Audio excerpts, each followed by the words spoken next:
Yes, Yay. a great start to our morning. Hello, everybody. Welcome to our 5th Vintage Rotisserie Draft here in St. Louis. I'm Eric Levine. I'm Stephen Hagan. And hopefully this time we are coming at you live from the VRD studio here. And we've got the draft spreadsheet. We've got the players. Hello, hyphenated. Okay, that's good. That's a good sign. Fantastic. So we've got the players around the table in draft order this time. Yes. So our big theme for this one, or our big kind of question is someone going to take down the 2-time champion, 3-time top 3, Elaine? Yes, Elaine coming in last time with her innovative Arcane Savant combo deck. Now here in the VRD, we're very serious about allowing people to play every vintage legal card that they might enjoy playing, and that includes some of the Draft Matters cards from Conspiracy. So Arcane Savant, Elaine was using that she would cast that, and she would copy an exiled copy of Kindred Charge, which I'll pull up as well. So what that would do would be it would make another Arcane Savant, and it would copy another Kindred Charge, right. And that would make more Arcane Savants, copy more Kindred Charges. Basically a 1-card Kiki-Jiki in a jar, Kiki-Jiki combo in a jar. Yep. Just an infinite series of 2/2s to win the game, and this can be accomplished with Kindred Charge. It can be accomplished with Heat Shimmer. Right. Now Heat Shimmer targets though, so yes. This is the interesting thing about Kindred Charge is that at a minimum, if they had removal in response to the charge, Elaine had the possibility to get value out of another target. Right. Where Heat Shimmer was just a hard counter at that point. But the nice thing about this whole combo is that it's a very hard. It's a lot like Time Vault combo, right? Once you have Arcane Savant, it's very much like having Time Vault. If somebody takes Voltaic Key, there's Manifold Key. In fact, you should probably take Manifold Key first. It's better. If somebody takes Kindred Charge, there's Heat Shimmer, Twin Flame, this, that, and the other thing. Right. Auto win. There's a lot of ways to win with Arcane Savant. So one of our big questions is Arcane Savant kind of redefined what's possible in some ways, right? So where does this go? Does it go in round 1? Does it go in round 2? Does it go in round 3? I'd have a hard time taking it before I took a Mox, right? I'd have a hard time taking it over a Mox, but Mark thinks it goes before a Mox. Really? Not all Mox, but he thinks there will be Moxes on the table still when this goes. So Pearl and Emerald might still be on the table when Arcane Savant goes. Okay, that's certainly possible. I'm with you. I think it seems like a round 2 pick. Like if it and Narset are still available, for example, I'd take Arcane Savant before I took Narset. But I think it's a powerful archetype defining card, and I think we're going to see it go very high. I mean, one of the keys, of course, is you've got to get to 5 mana, which is very, very feasible, right? But it's not, it's not something super easy to sneak through. I mean, you pretty much, it needs to be in that control-y type format where you're going to be able to make sure it resolves and or, clear the path for it in some way. Mark saying Arcane Savant is a 4th pick. Wow, well, we'll see if that comes look through. Who's got the 4th pick. No, that would put that right in the hands of John Ryan. Right. So let's talk a little bit about our competitors here. Along with Elaine, our 2-time returning champion, we have Naveen, who's back from his victory in VRD1. So Naveen hasn't been here since VRD2. He moved to California, I think, somewhere. And so elsewhere. Naveen was the champion of VRD1. And then in VRD2, he drafted Reanimate and had a middle-of-the-pack finish. But Naveen has been gone. Naveen is known locally for a lot of silly shenanigans, like playing Lucky Charms Commander deck with every charm possible in it.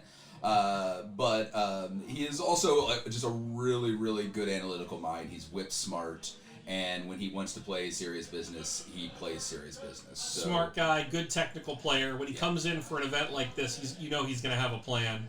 Our other returning champion from VRD2 is Dan Zielinski, who won the whole thing with Infect. Right. So Infect is kind of this always lurking thing. The advantage of Infect in a lot of ways, and I wrote a haiku about it, right, is that Infect you can draft just great all-around cards and then at the beginning. So you can say, as my haiku says, I draft counters first. My opponents have 10 life. Why is Infect real? So he starts off, he's drafting Trop, he's drafting, Noble Hierarch early, but in like Force of Will, He's getting counter. It just looks like control, and then all of a sudden, boom, you're down from pick 21 down. You're just getting your infect cards. Yeah, there was a point at which he slammed Glistener Elf somewhere in the 20s, and everyone at the table just went, "Oh, that's a thing." Oh no. Yeah. That's just terrible news for all of us. And my loss to him, I mana drained. I don't remember what it was. It was something super relevant. I thought it was just going to be there. And then he was able to still drop like Berserk and something else crazy and kill me in one shot, even after the mana drain, for the pump. Yeah, it was a tough deck to beat in that VRD. I certainly didn't beat him either, so... we'll see if Infect makes a comeback this time around. Dan seemed to indicate he was going to be doing something different this time around. We also have our second place finisher in the last 2 VRDs, Brandon Curry, who is known here for making Altar of the Brood work? ? At least drafting it. He does draft it. So definitely known for being a pretty man, but also known for just... I always say he's kind of the essential VRD drafter in a way, in that he's trying and pushing, so far in his drafts, he's been trying and pushing things that no one else is trying. There hasn't been a textbook, like, I can't build an archetype and say this is what he's been doing. Right. He's pushing the boundaries. He's trying to do new stuff, trying to break things, find ways to beat. Things. Yeah, yeah. But, he came in with 4 or 5 pages of just like 4-point font spreadsheets that an ordinary person would need a magnifying glass to read. He's got notes like I have, and that says something, because normally he comes in a little hungover and just kind of wings it in his own brain. So he obviously is hungry. Yeah, I'm not sure he slept last night based on the amount of notes he took. So we'll see how that pays off for him. Chris. Hey, Joe. Moonbase. I can't speak for them. I just know that there were some, issues they were having with, the business part. I mean, why has any business closed? So there's lots of rumors, but it's not mine to go into, really. Yeah, we don't have the facts, and if we did, we're not the people to share them. Right. But it is unfortunate the Moonbase closed. We're sad to see a good local game store go. But unfortunately, that is sometimes the way of local game stores these days. It's a tough time for local game stores. So head out, support your LGS. I know it's easy to buy stuff online, but and in fact, it matters to me that you buy things online from a certain retailer. But do support your LGS as well. All right. So Vince Brown is our other returner. Vince is he's just a fun player. He's a good time. He was a tag-in. That's not good or bad. We lost one of our other new ones. We try to keep the balance between new and returner players. So this time we have 5 and 3. 5 returners, 3 new. We had 4 and 4, but schedules happen, right? But Vince solidly in the past, and he's in a spot he likes. He was very happy to get the 8th spot. He loved so far in his drafts that he's been in. He's done a lot of kind of green-white. Death and Taxes-y type stuff, lands-based approaches. So I know he beat me in VRD2 with, he was one of my 2 losses just because Collector Oof and Dryad Militant were beatings against me. Sometimes. So, but I know he likes that ability to double mocks, which is that 8th spot, which generally means you're getting the green and white mocks. But he was happy to have that 8 for that potential of the double. Yeah, he had the second pick of draft spot, so he went with 8th pick. He gets the wheel, hoping for a double mock, something like that. Right. And then rounding out the field, we have our 3 new players. We have Kyle Vance in the 1st seat, John Ryan in the 4th seat, and Robert Shelley in the 6th seat. I don't know much about these guys. I mean, Kyle I see around. He's a solid competitive player. I know him from the judge perspective. I see him, playing hard at PTQs and so on. But the other 2 guys I really don't know very well. I don't know Robert very well. I know Robert was a recommendation from Jason Thurston, I'm pretty sure. I know he's been in the local community for a while. Kyle is definitely a local grinder, regular on the Star City grinding circuit. Definitely took down lots and lots of Moonbase events, etc. So very talented kind of local grinder on the push. And John Ryan, I don't know, but what I've been told by Mark is that John is kind of a super known Death and Taxes player. That's right. That's right. Through and through. Shelley. Okay, thank you. But John Ryan has played Death and Taxes through and through, time and time again, and could very possibly that could be something we see here, right? There's a lot of good Death and Taxes cards to slow down the format, including a new one, which we talked about on the stream a couple weeks ago, which is the new Planeswalker tax. Oh, yes, Eidolon of Obstruction, that's right. So, and that seems super relevant here at our VRDs because Planeswalkers have been super popular since VRD2 here. They've so been popular that Elaine came dressed as Narset today. Which we will get on camera later. So yeah, she'll be here later. I'm sure we'll interview her at some point. But now it's right about 9 o'clock. The players are getting antsy. They're starting to. They've deleted all of the nonsense from the Google Sheet. That's a plus. They seem to be in serious mode. So maybe we should take advantage of this and get the draft started. Yeah.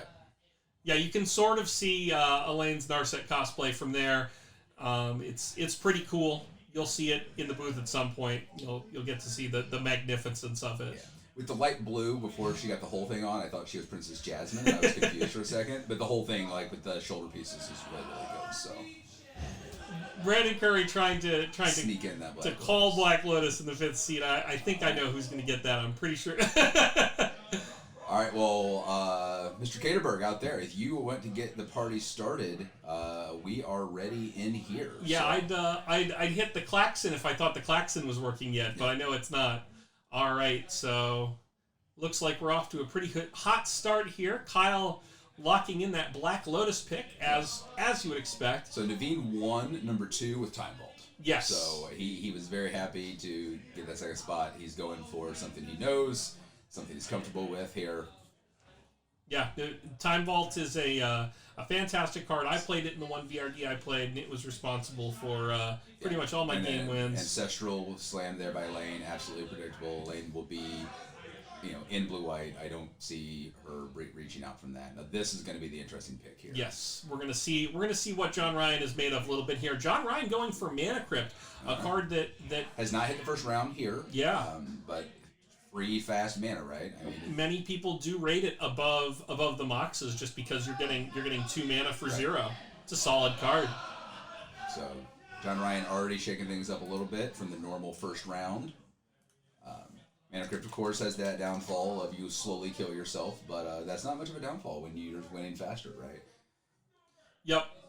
Yeah, I think Mana Crypt moving up in the draft order is a pretty good correction. We haven't seen that previously, but I think it is a really good card. Yeah. Emerald popping in early. Shelly deviating a little bit from the norm. I would have expected Jet there, and Dan Zielinski jumping on that opportunity to take Mox Jet here. Right. So we're gonna have the Vince gets to wheel Ruby Pearl most likely, or he could take Ruby Soul Ring. Right. Are we gonna see the red deck? We might see red deck the mythical here. Red deck. It's possible, although I don't think Vince is going to be ready to commit to something like that yet. He's going to enjoy the fruits of his wheel, take something flexible. Right. He's thinking about the Pearl. He's thinking about maybe Soul Ring. Mark, not a fan of that second pick, Time Vault, but we'll see how that pans out for Naveen. Okay, so he's going to go with just the reliable mana. Yep. Now we start to get into the round where we might see Arcane Savant. Right, we might see cards like Narset, Parter of Veils. We're going to see some of those strong cards picked D-Tutor here. Yes, Demonic Tutor is a pretty strong call for this part of the draft. Demonic Tutor tends to go right in the second round. Right in the second round. And we'll see, with Dan having the Jet, it's very likely for him to take a card like that. And if he through some magical nonsense is able to wheel something like Vampiric into the third round, he's going to be very happy. I mean, we could see a Soul Ring here as well. It kind of depends on... Oh. Dan taking Time Walk. Interesting. What do you think about that? I mean, I don't think the Mox being on color is necessary, right? A lot of times, especially if it could be a splash color, just the fact that it's a Mox is a Mox, right? Right, it's free mana. I mean, there's a reason I often say this isn't completely analogous to Vintage because you don't get, like, most Vintage plays all 5 Moxes even if they're off color. Right. So, take the powerful card, right? Yeah. I mean, now the key is in the past, a lot of times, like, for example, Mark's deck in VRD3, a lot of times in this format, Time Walk just ends up being Explore, right? Yes. So, like, can you do something with Time Walk? Cody Owen last time was very well set with Time Walk because he was playing kind of a blue-green flash list. Flash deck, that's right. So he had the counter spells to support Time Walk, but also had the creature beatdown, right? So Time Walk mattered there. Got a subscription from The man in charge, Mark Caterberg. Thanks, Mark. Funneling money to yourself through Jeff Bezos. I see how it is. So yeah, I mean, it really depends on what he's going to do. I mean, I think the Flash deck was reminiscent of the Infect deck, and then you got to draft just a lot of the counter spells early, and then just take creatures that other than Vendilion, Click, and Snapcaster, right? You were taking creatures no one else was taking. These are as long cards as you nobody got else those wants. two, you were pretty golden. Brandon nabbing the strip mine. That's very Brandon. I mean, that's so far. Oh, wait, hang on, hold on. Well, let's talk about Shelley then. He's got the Emerald and Into the Soul. Okay, never mind. It is Strip Mine for Brandon Curry. Right. So Shelley, I mean, it's got good mana, but it's still open to what that could be. I mean, again, that could be an off mana Emerald. But you're taking Emerald at that point. I don't think it's off color, right? Like you're taking Emerald in that pick. That signals a plan. That signals something. Yeah, I will say. So I did say earlier that Curry's drafts are not predictable. I did lie. There is one thing that Curry's been very predictable about, and that is Strip Mine and the ability to recast it. So so far. Yeah, Brandon is very excited about generating that mana advantage. That's interesting. Didn't know the overlay would do that. Now we know that I can make a half Strip Mine, half Mana Crypt split card there. All right, so John Ryan going Tinker. So maybe that Mark's Death and Taxes prediction is a little off there. He's going to go for powerful things with Crypt into Tinker. Yeah, he doesn't want to be predictable. Maybe playing against type a little bit. Tinker's 3 mana or 4. I can't. 3 mana. 3 mana. So you could turn one it. You could Island Crypt. Tinker into Blightsteel. Yeah. Absolutely, that's a possible path for John Ryan. And Elaine with right down the road. I was needling her. I was trolling her before the draft, and I was saying that she wasn't in a good seat to get Narset because somebody was going to take it before her because it always goes in round 2. All right, so got to come back to Narset real quick, but we've got the advantage of the wheel with the Stage Dart Debts.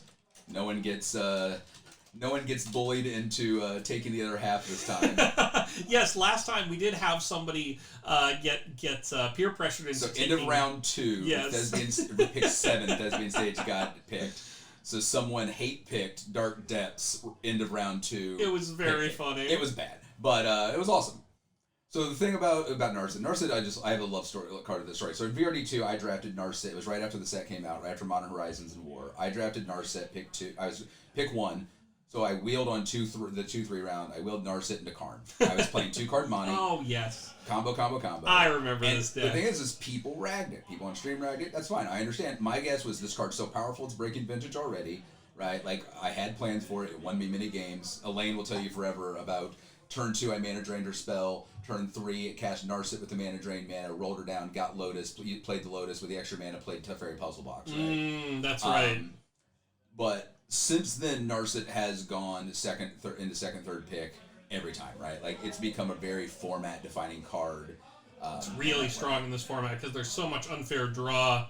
Right. Naveen here going with what I like to call the From the Vault strategy, with both Time Vault and Mana Vault, also Mana Drain. So Elaine's got an Elaine draft. I mean, if you're going to take her down, you're going to take her down at her game at this point. John Ryan has picked up Aether Searcher, 3rd pick. Let's talk about Aether Searcher. So, this was a key card in Elaine's VRD4 winning deck. So I think this is a mistake, right? I think you get into Savant here. So Searcher was the extra card. Like, Elaine got Savant because no one saw it coming. And the idea was that she could Searcher into Savant. Yes. Right? And have that extra thing. But since it's 7 mana, right? Like, he can't tinker into it, right? So he has that extra leg too. Yup, that's what he wants to do. The Savant's the payoff. Right, and I don't think you get to Aether Searcher into Savant anymore. I don't think the table's going to allow him to do that. Right, so I think you take the Savant there, and then no one's taking the Searcher, right? Right. Like, the Searcher's the extra piece. So I think that right there is, and as he's planning on Searcher into something else, I guess it maybe has some. I mean, it's the next card. Actually, you have to do the Searcher first because it's the next card. Yeah, but he's got to have a backup plan for what he's Aether Searchering for. Because it's Savant.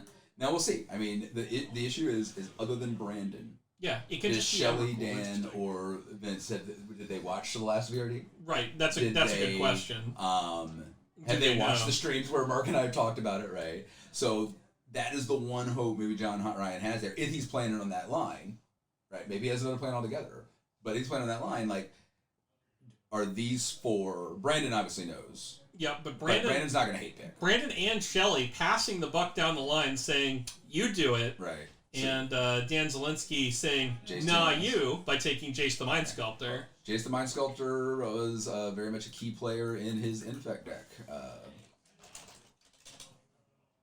So, with the new walkers, I don't think Jace is the second best walker anymore. I don't think that, but it's still super powerful. Still a very powerful card. Lotus Petal. So is Vince going to go? Oh, wow. Storm. What? Vince with 3 0-mana artifacts so far. He's got to be doing something unfair with this. This is a plan. Yeah, but there's like Mox. There's other Moxes. Yeah. I don't know. Lotus Petal seems up. Diamond is gone. Diamond went? Diamond went for Curry. Right. But Vince is taking Lotus Petal Chrome Mox. Okay, so we might see Paradoxical Outcome. We might see Storm. Just any kind of strategy that relies on these 0-mana artifacts. That's interesting. Hey. No cussing in the Google spreadsheet. Come on now. This is a family stream. Yeah.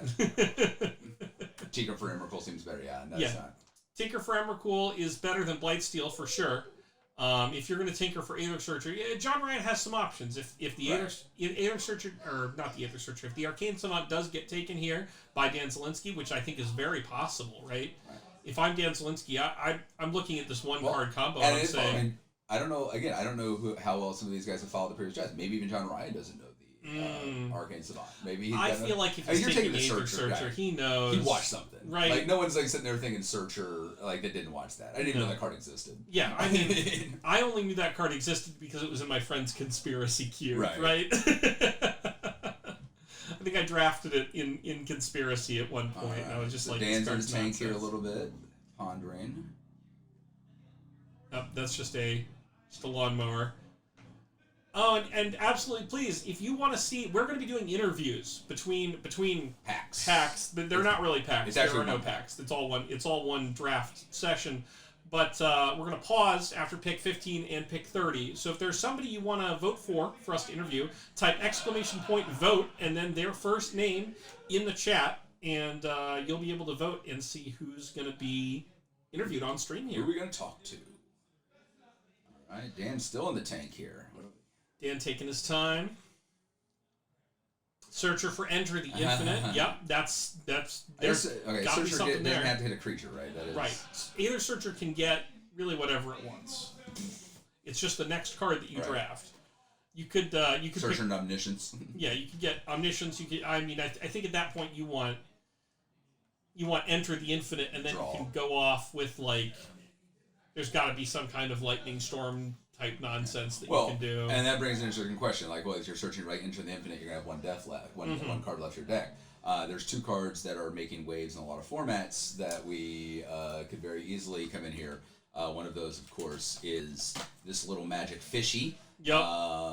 This fishy wants to see the future, and the future is that you win card games with it. Thassa's Oracle, of course, the basis for the Inverter of Truth combo deck that's running rampant in Pioneer. Did you have inverters before they shot up to $10 yesterday? Let's put it this way: at a GP one time, I was paid in a case of Japanese Oath of the Gatewatch. So all right. Okay. Doing okay. So Thassa's Oracle could be a play like that after Into the Infinite, right? Yes. That would be. The other interesting card I think that we were wondering about is the Underworld Breach, of course.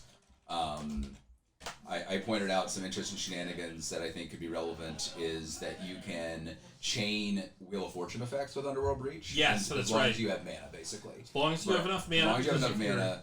Dumping 7 cards in your graveyard. You're always going to be able to... And the thing about casting for Underworld Breach is that the cards aren't exiled when you cast them. So... All right, so we got Ponder. So he's still in possible Infect land here. Yep. Just with a Jet. And you wouldn't complain about a Mox Jet in your blue-green Infect deck. That would be just fine. But Dan, like Time Walking Infect seems sick. But Dan staying open, taking the mid-range blue cards. So Emerald Soul Ring Wasteland Misstep. Okay, Shelly's got a plan. I don't know what it is, but Shelly's got a plan.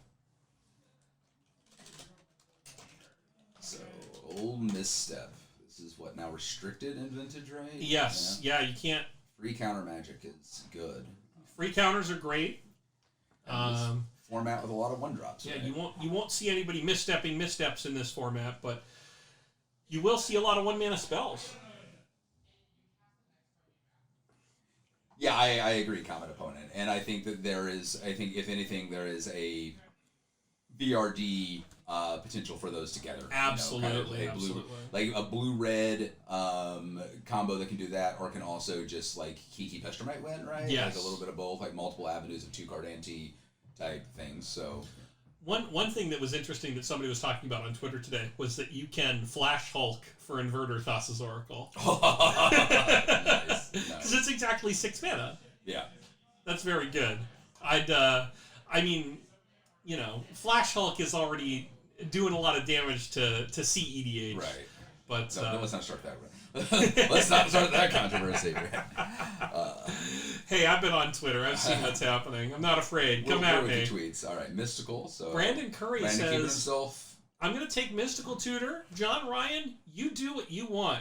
You are in charge of your own life. So John Ryan now has the opportunity to tinker for literally any card in Magic the Gathering that he could possibly want by getting the Aether Searcher. This is going to be a very telling, right? Yeah, we're about to learn something about John Ryan, what he knows, and what his plan is. It's Emrakul. Okay, so John Ryan is skipping the whole Arcane Savant thing. What was our winner chicken dinner up there? Was that in the stream? Was that hyphenated? I believe it was hyphenated. Yeah. Predicted Emrakul. So yeah, so Aether Searcher casts, which is an important element, right? Yeah. It casts copies of the card, so which is why that copying thing works. Right. Since that magical word cast is there, you get to take. Aether Searcher, yes. Right. Yes, Aether Searcher casts the real card. Yes, right. So you get to cast Emrakul, take an extra turn. So it doesn't put into play. Right. And Emrakul doesn't care if you cast it from your hand. It's not Reaver Demon or whatever. Right. No, it just wants to be cast, so you get to take that extra turn, right? Yeah. So and this is good because you don't want Emrakul in your deck unless you're you could if you're depending on what you're trying to get into it. But we've seen that before. Right. We've seen people try to do that. If you're doing LV things and going to ramp out that much mana, or you're sneak attacking it in things like that. Yeah, we've seen it work to varying degrees, but I think this is the strongest Emrakul has been in this format so far. Now, is Elaine just going to say? Elaine's just going to play Elaine. Right. Well, but does she think like it's going to be Teferi Time Raveler or Force of Negation? That's one of those two. Sure. Or, do you... I mean, but do you think... Do you think she's going to slam Arcane Savant and say... I don't need to see your Searcher. I don't need Aether Searcher. I just have this one-card combo. So, yeah, you're probably... Yeah, actually now. Because now, John Ryan has said, I don't want that. I want Emrakul, the Aeon Storm, instead. And so Elaine, I rescind mine. I think you're right. Elaine now can say... She's thinking about it right now, right? Yeah. She's thinking, do I want a card that is just... good across the board, like Teferi Time Raveler, something that's going to make my deck better overall, right? Or do I want my win condition now? Do I need a win condition? Is probably what a control player like Elaine is thinking, right? Elaine says, no, I don't need a win condition. Whoa. I need Thoughtseize. So Elaine branching out to black, and Naveen has taken Arcane Savant round 4. What? Oh, it's just like my mind's blown right now. I don't even know anymore. I'm not good at this anymore. Elaine splashing the black, throwing me completely off.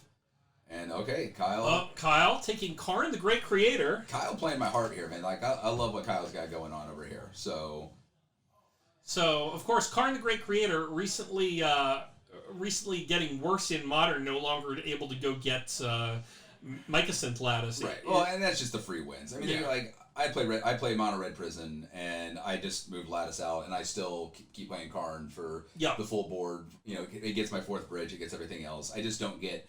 I have to work a little harder for my wins, right?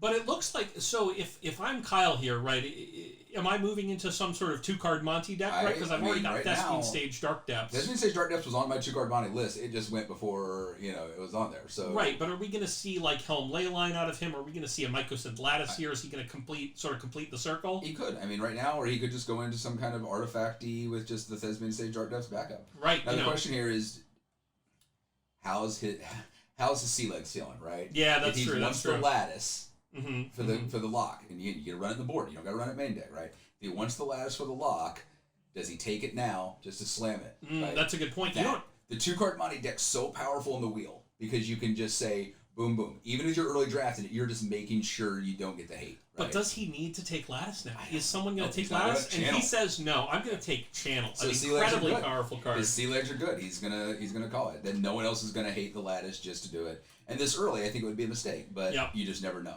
Kyle, in his first VRD, sitting in the first seat, he's under some pressure, but he's done his homework, taking Channel here, a fantastic card. That's what's been used to cast Emrakul here in the past. Absolutely. And Kyle's going to find plenty of unfair things to do with it. There's plenty of horrible, otherworldly monstrosities left in the draft for him to cast. Speaking of unfair, Naveen really looking to to make his deck unfair as possible. So the thing about Arcane Savant is it's not like Ether Searcher with its next card. Right. It's at the beginning of the game he reveals. Yeah. So he can change from game to game. And he can pick as his 45th, whatever. He doesn't need to sit down. He doesn't, as long as he takes it at some point during the draft, probably somewhere in the 40s, and Naveen staying disciplined, taking the counterspell. Right. A smart pick.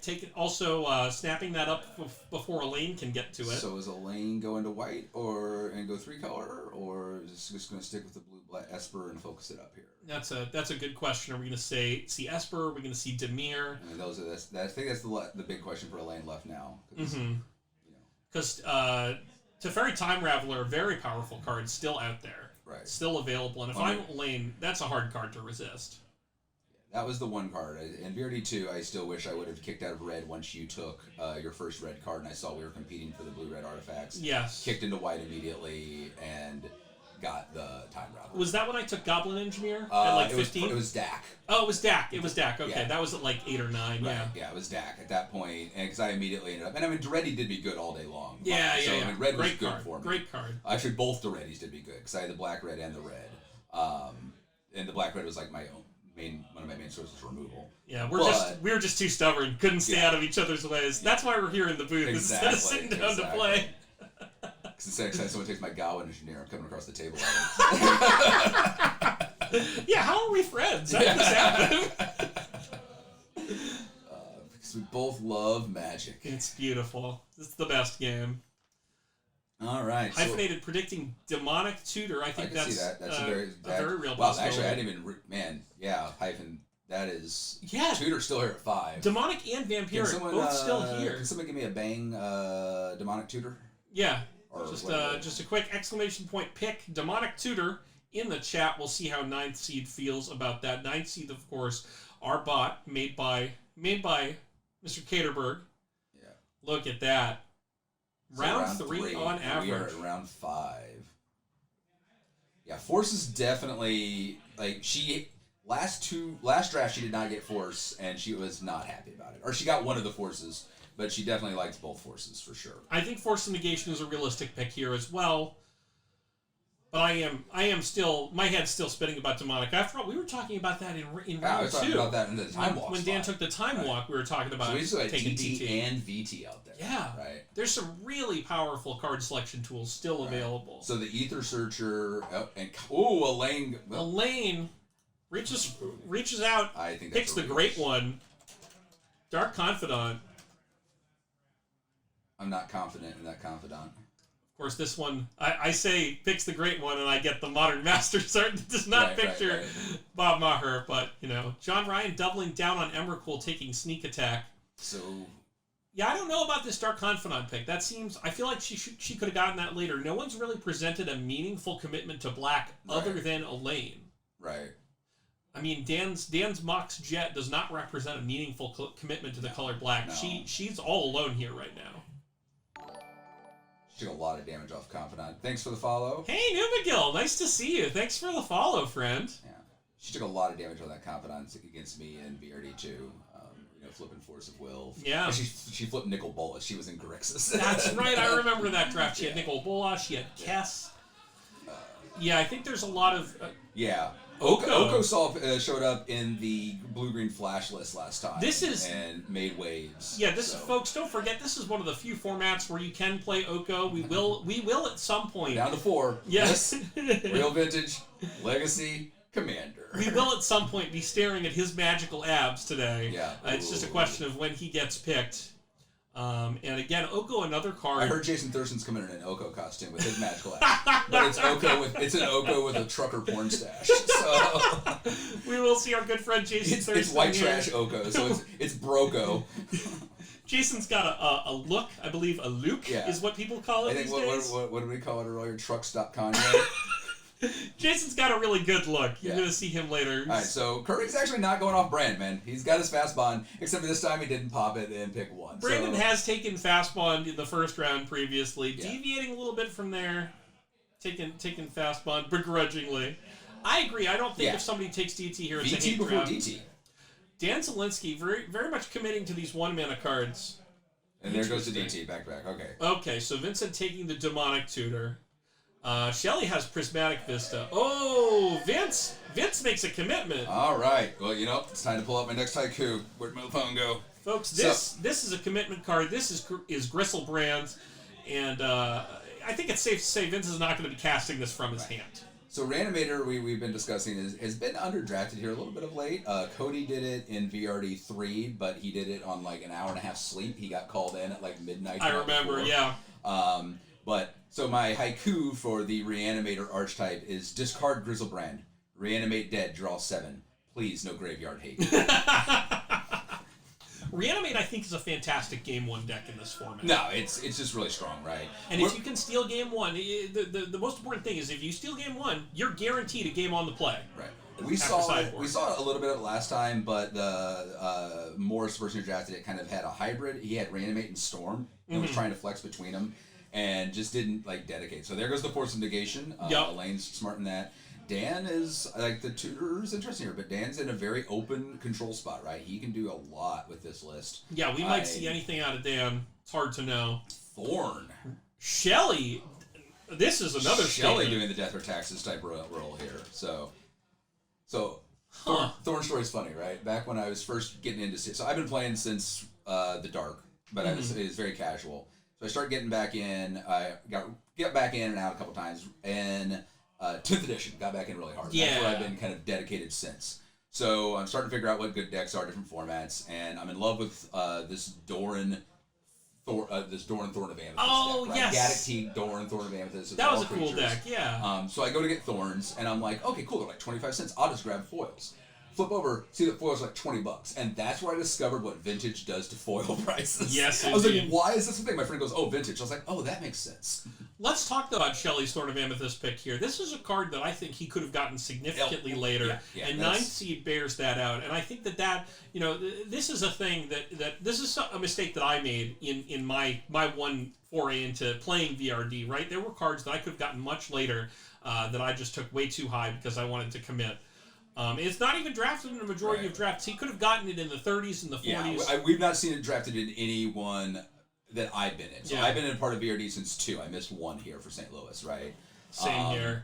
And I have not seen Thorn. I think one of the things that you can really do in VRD is you can have a plan and then you get too stuck in your idea of my plan. Right. Yeah, I'm surprised we didn't see Crucible there because it's clear that Brandon's also going to want Crucible. So if Shelly wants to leverage his Kyle. If Shelly wants to leverage his Prismatic Vista to the fullest, Crucible is solid. He's got the Vista, he's got the Wasteland. I think that's a solid pick. Although Brandon really just has a huge edge with the Strip Mine. Haunted Vision. It's amazing. I mean, so every VRD has a little bit of a different meta, right? And as we bring new players, the meta changes as well, right? Like Hyphenated and the VRDs out in the Portland area they play a little different than we do. Here we've definitely seen a lot of walkers. But yeah, it changes a little bit. And then every new set since starting with Throne, what we've done is Mark and I have done a preview show of the cards because every new set, I mean, since it's a singleton format, like just one card can start to change things substantially. Things change every set. Like that Arcane Savant, tech. Like that just redefines the format here in some ways. So, John Ryan picking up Transmute Artifact. Again, another early pick, but he's on a plan. He's looking to turn I don't hate that pick. Transmute goes. I mean, I don't think anyone else has taken is the only reason. I don't see anyone else on an artifact strategy at this point. I mean, we got kind of that may be the reason why I don't like that. I don't think it's the worst there, but I don't think it's the best idea. I don't think you need to take it there, though. I think there's powerful cards that are still available. Powerful, more generic cards. You know, he could be smoothing out his deck with a card like Preordain.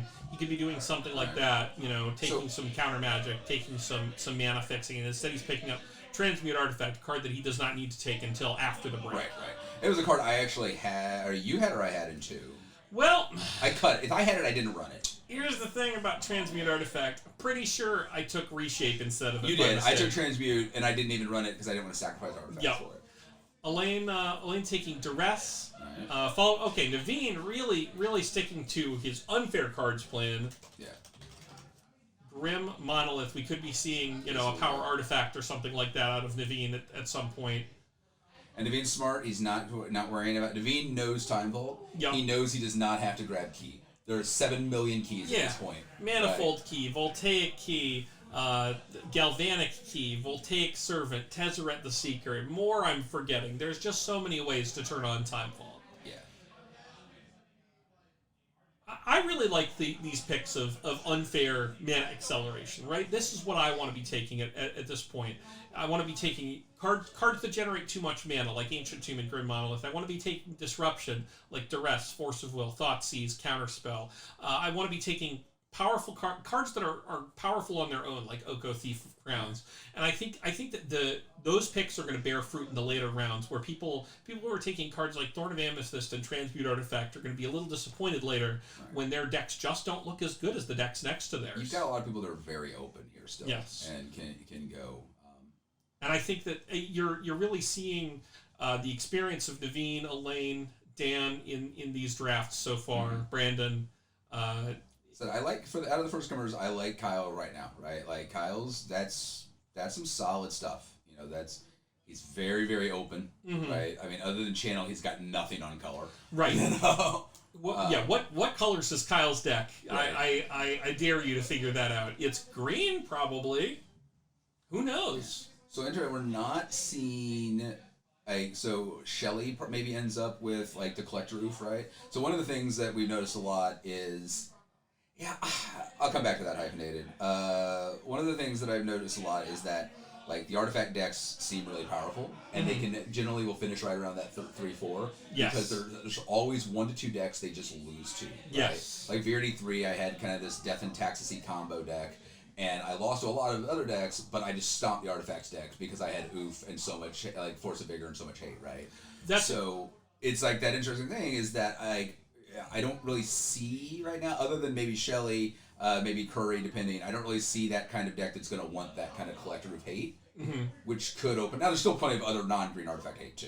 Yeah. Right. And Elaine's renowned for picking good hate cards. That's one of Elaine's. Okay, there's the first pick I'm questionable on. Sylvan Library. Huh. That's seems quite early. Yeah, I don't like that pick out of Kyle there.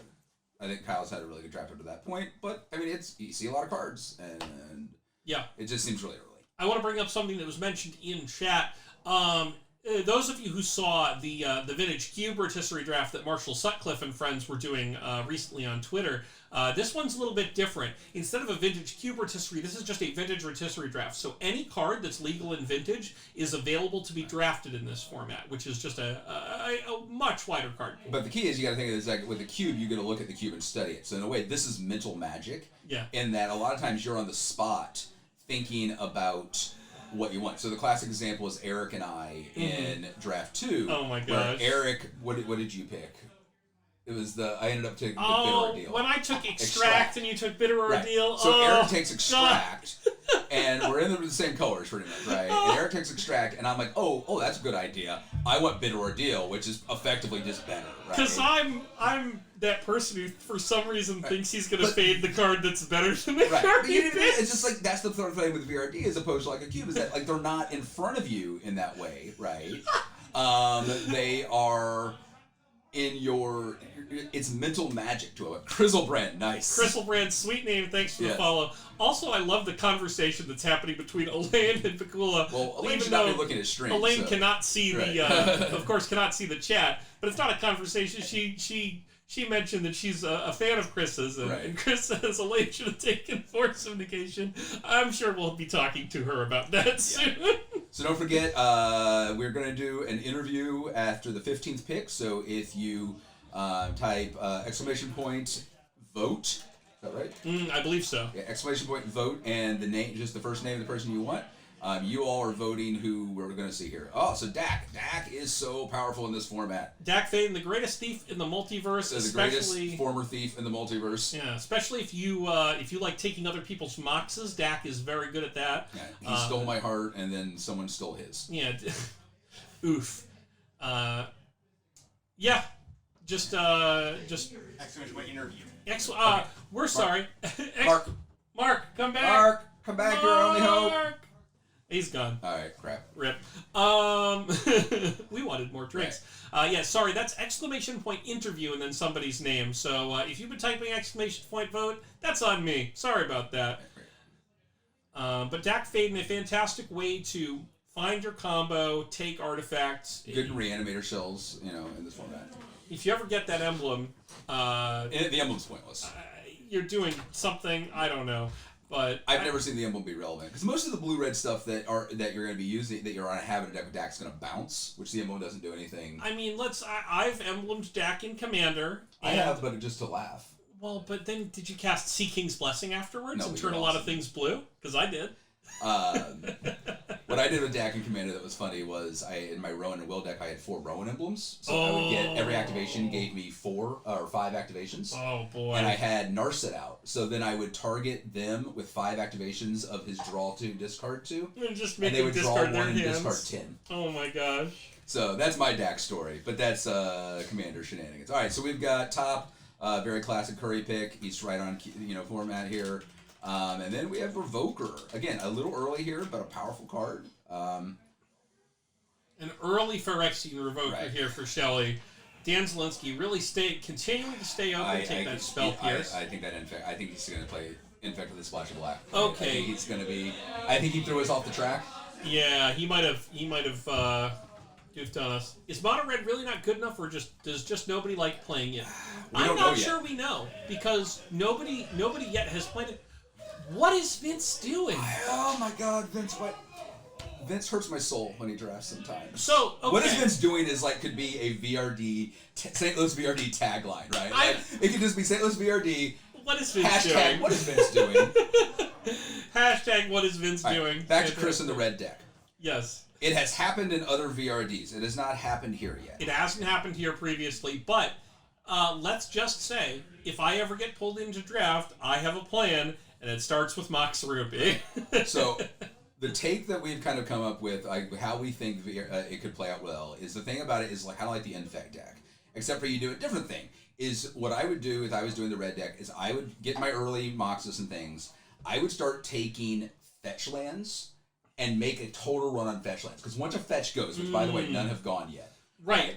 But we have that bad social effect. Thanks for the follow, Winter Weather. Where once somebody takes a duel, once somebody takes a fetch, there's a run. It's like the catcher run in rotisserie baseball, right? Like once someone takes it, it starts a run. Or when I used to play fantasy hockey, it was the goalie run. Yeah, the goalie run. First person to pop the goalie cherry. In football, and it's it was tight just ends. like, oh my God, I gotta get my goalie right. So if I'm doing the Mono Red, I just take the fetch lands early. Start the fetch land. Make people spend bad picks on fetch lands, right? And then I just cruise in and take all the burn I want. Yeah, you just at that point you just have carte blanche, or I guess carte rouge to take whatever red cards you feel like. I hate you there. I love you. I hate you.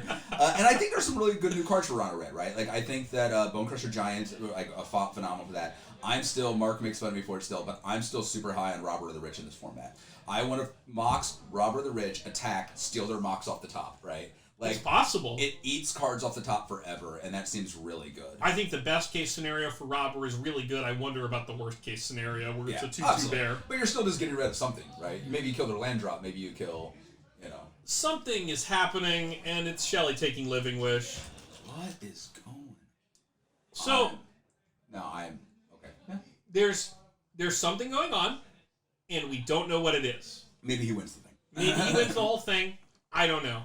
I don't like this pick. Yeah. You could laugh. I don't say that a lot because I there's a lot of things that happen that I don't understand that pay off later.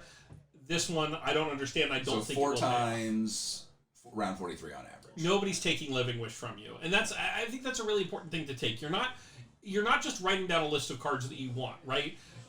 It's really important to prioritize the cards that other people are going to take. Right. And I'm not saying you should cut people, try to draft the same thing as them or change their archetype, whatever. I'm saying you should draft the archetype, the cards that break out of archetypes, the cards that make your deck better no matter what. Cards like Brainstorm and Preordained are the kinds of cards that I want to be taking in the first 15 Liliana minutes. the Veil, just something that... The Dispute. Elaine and I have discussed Dispute a lot, and Great card. It was super high on my Thrones preview. Fantastic in card. this format, this card is just phenomenal. There's so much blue that there are going to be 3 or 4 blue decks. Right. They're just even if the blue's not the main, it's still periphery blue. Right. And at worst, there are times where the control deck plays counter spells that do this. Like they play Miscalculate, right? Right. Like Mana League already. Dan just took Mana League, and I almost think I want Mystical Dispute over Mana League. I like Dispute over Mana League. I think it's a great out of the card. Miscalculate Mana League Dispute family, I think it's the best one. Yep. Spend early picks on the stuff that you can't get later. You can get Living Wish later. Yeah. I posit that you don't need Living Wish, probably, but I don't know what it's going to do with it. Especially after these taxi picks, right? Like, yeah. Now I do love his Vista pick. I mean, like Prismatic Vista is the best fetch in the format. That's the best fetch in the format, and I think that it might be the best pick he's made. Yeah, it's a fantastic pick. I mean, Emerald's a little weird. Soul Ring round 2 is great. Soul Ring round 2 is Wasteland's round 3 is fine. Without a payoff, I don't know. We'll see, right? Like this could be, So. I always want to leave room for the idea that I don't understand the thing that's happening. We are easy to armchair quarterback. Oh, it's so easy. Oh, no. Urza super underperformed for me in my deck. And he doesn't really But he's got a deck, I think already I like his deck a little better for it than mine. But does he really have the kind of deck? I mean, it's still still early. I mean, these aren't the cards that I want. I want with Urza Lord High Artificer, I want the first 4 cards Vince took. Right? Yeah. I want Ruby Pearl Petal Chrome. Right. Like, my next pick in that draft might be Urza. So I think that's his first kind of misfire here. He could roll that later. I don't think... it's fine. I mean, power level, it seems like the right spot. Fantastic power level. I don't think anybody else is taking this card from him. No, unless Kyle is trying to do some monstrous... Kyle's still... But he's got that green. He's got Sylvan Channel. Right? Naveed should be afraid of Vince. Okay, that's a fair point. Vince could take anything. We don't know. Right. Vince has taken... Hashtag what would Vince do? Vince is in... This is similar to what happened last time where I was like, is there a Tin Fins deck? Now I'm wondering if Vince is in the Tin Fins deck, right? If he's in Rihanna Storm. Dig Through Time, we've cards that are still sitting out there, right? Dig Through Time. Treasure Cruise, these very powerful pieces of draw. Right. Now, Dig Through Time and Treasure Cruise, we don't have decks full of fetches. They're a little harder to get going. Yeah, they play a lot lower because you can't cheat them as easily, right? Unless you're self-milling in some way, they become a lot more questionable. Now, I think, and again, we've talked about this before, but I think that those cards go with Underworld Bridge. Right. Oh, yeah. The cantrips get really spread around. Preordain, Brainstorm, and Ponder are in 3 different decks. Right, exactly. And it's someone like literally we're gonna see at some point. We're gonna start like we've seen. I'm trying to think of the worst Portent, right? We'll see Portent. What's the new one that Mark Opt, and I previewed? We'll see Omen of the Sea. Thassa's Omen of the Sea. Yes, that's the one that as Luis calls it, Sea Ordain, which I really like. Yeah, that's the one that should see draft here soon. Like that is now that Brainstorm, Preordain, and Ponder are gone. Mm-hmm. I think it's the best one. We will absolutely see Omen of the Sea at some point. Right. We'll absolutely see Portent. We'll see Opt. Yeah, we see all those little shenanigans. Academy's weird. Like in a lot of it seems it was great for Blyden in 3. Yeah. But like it's a lot harder than you think to get that threshold you need for it. I think Vince could take... Raffellos. Okay, I like what Kyle's doing. I don't like the Sylvan pick, but other than that, I like what Kyle's doing. Rafellos is so disgusting. This card's incredibly powerful. So Kyle is moving in on this big green strategy, right? Right. Taking Rafellos, Llanowar, Emissary. So he's going to need a lot of forests in his deck. He's going to need a critical mass of forests in order to do unfair things with this card. Yeah. I had it in a cube draft recently. I was like, I picked one a duel that I didn't have been playing because I picked 2 as Rafellos and then picked 3 as Crucible, and I was like, okay, cool. Yeah. That's where we're at. My favorite was, pick 3 is Fast Bond. My favorite was first turn land, Fast Bond, Island. Crucible and Ramanap Excavator are still out there for Brandon and Shelley to fight over. Right. So that's worth noting. Crucible's normally gone by now, I think. It feels like I think Crucible is usually gone by now. I would have to check, but if somebody wants to ask 9th seed. So round 10, okay, so we're coming up on Crucible time. All right, Veil. Veil of Summer. In 3, I picked Veil, I picked 35, 36, and everyone was like, oh, that's a great pick. And since then, it's been a first one pick. That card is so that was a card we were talking about in the booth at that point. 1 mana Cryptic Command, basically. Fantastic card. And especially in this format where blue and black are... We keep talking about it. Blue is so deep in the vintage card pool that there will be 3 or 4 decks that are going to have enough blue cards that you're going to want Veil of Summer. You're going to counter a spell.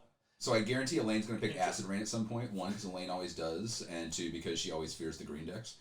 Naveen moving in on the most by itself powerful the best Vault Enabler. Yeah, that's the right pick for that's good.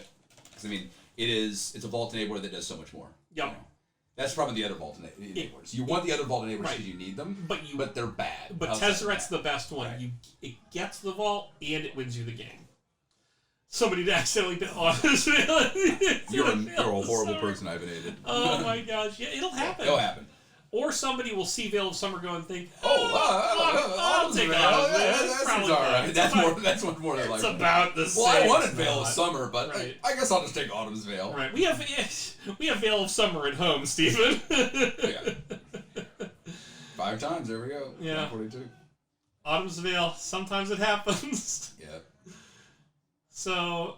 A man's got to do it. Or a woman's got to do it. Somebody's got to do it. Seed of the Synod is another card that I think will go with that Tolarian Academy. I think Naveen is leading up to that. I think he's probably got that in his sheet or in his notes, wherever that is, in his mind. Honest Veil, let's talk about let's do this. If we're gonna do this, let's do it. Honest Veil was good, and then Summer came along and. It still does it, right? It doesn't draw you the card, but it still does what it needs to do. It's just not disgusting. It's still playable. But it's creatures you can... But it also, doesn't give you hexproof. That's also true. You don't get to counter somebody's 10 copies of Tendrils. Or their Thoughtseize, or, Right, exactly. Yeah, you don't get to counter a Duress or a Thoughtseize and draw a card with Autumn's Veil. Yeah, that's... Yeah. Elaine says, thanks Artifact decks, but no thanks. Right, and that's a common Elaine pick. I think it's early here. I think it's pretty early. This is a mind games pick, right? Yeah. Yeah, and that's the thing. I never know if it's a... Weird flux, but okay. I never know with Elaine with things like this is because Elaine's such a smart player. I never know if this is Elaine sometimes gets a little reactionary and sees other people and gets a little she very much doubts her decks a lot, right? Yes. Even when they're really good, she's doubted how bad they are. She's never had a deck she liked. Right. So I don't know if sometimes a pick like this with Elaine is her being reactionary and a little timid about decks, or if it's like you said, is she's playing 3-dimensional chess, next level mind games, Yeah, it's hard to know, right? And I'm guessing we'll get the chance to ask her about it. By the way, if you want us to ask Elaine or any of these other players about their fantastic decks, their weird decks, their picks that you do or don't like, type !interview and then their first name into chat. In between rounds, after round 15. All right, I think we might be back. I saw, hang on. Oh, okay. All right, we had some momentary... Yeah, look at that. Okay, lights are green again. Momentary internet damage. All right, so we took some show and tell from John Ryan. So He's in that wheelhouse. But again, like the Searcher into the Emrakul shows you're not going to have the Emrakul main deck, right? Right. Like, that's the issue here with like the show and tell and well, speed no. The Searcher gets the card out of your deck. Oh, it's out of your deck. It's not sideboard. It tutors for it, right? Let's pull that up. Maybe okay. It's deck. That's fine. Like, I was thinking it was like Savant. It was out of the board. Search your hand and or library. Okay, that's different. So that's even if that Emrakul is in John Ryan's hands when either Searcher enters the battlefield, he still gets the I'm less critical then. I was thinking it was like Savant and the board, so you weren't running the Emrakul main. It's not like Savant or some of the other Draft Matters cards where it actually has to be in your sideboard or it removes it from your draft pool or something like that. All right. So Misty, we've got the first fetch, so we're going to see the land run here. Yep. Well, Shelley staying true to his plan, whatever that may be, by taking Worldly Tutor. Yeah. Really looking to push at the green creature edge of this. Well, not necessarily the green creatures. Dan staying on top of the tutors, taking Muddle the Mixture, a classic transmute card. / counterspell, of course. Still got his plan of. His plan is staying wide open. And then just dropping the hammer right around pick 20. Right. If history is any teacher here. Wild horses couldn't drag him away. Yeah, he could be back. I mean, there was a conversation at the table where before the draft started, where somebody said, I think it was Kyle, was like, "You played Infect and you won," and he was just trying to wrap his head around like how that had happened, and Dan was just like, "Yeah, that occurred." So very confident. We got Thoughtseized, now we have Inquisition and Unmask. Unmask, I love it. Pardon me. Unmask, of course, a classic discard spell from the School of Dread. Oh no, hang on. Unmask has been undone. You mask. I got my master's in business administration at UMass Amherst. Oh really? Yes. Is that where like they have the those eyes wide shut masks? I hear a lot about Massachusetts folks, so I don't know. Yeah, we get pretty wild out there. Basically, it's that or Barstool sports fans. It's God, yeah. There's. I mean, the further west you go, the kinkier Massachusetts gets. I'll tell you that. Good to know. I can go to my part of Massachusetts. Massachusetts. That's why the governor lives out there. Oh, so Vince taking Inquisition followed by Unmask, really committing to some the discard plan. Yeah. We haven't seen Painter yet. Painter Grindstone might go on a wheel. It is not an uncommon wheel pick. I could see Kyle grabbing it. If I'm Kyle, I'm looking for Painter Stone before I'm looking for something like Helm Leyline. Right. Naveen also very possibly going to try to grab the Thopter sword, as it works very well with Urza there. With Urza and all this artifact stuff. Tez the tutor of a piece. I think Thopter sword. You had Tez, I had the Thopter sword part. Yeah, we really did a number on each other's drafts, didn't we? Yeah. Dan taking Ancestral Vision, of course, he's still on. It's still on the plan. Ancestral Vision, Recall Light. 4 man's Recall. I can't recall that this card is. Ancestral Recall Light, or as Matt Nass once called it, put 4 counters on this card and forget about it, which is what happens a lot of the time. Yeah, I like other card names like that, like back in Standard when Halmar Depths was a thing, I used to call it look at the top 3 cards and scoop. Yes. Much like Sage Owl, the Bluebird of Sadness. You look at your... Say what we want about Shelley's draft. Yep. Shelley's got a plan. Consistent. That's Ella Domry's call. Did you know this card's legal in Modern?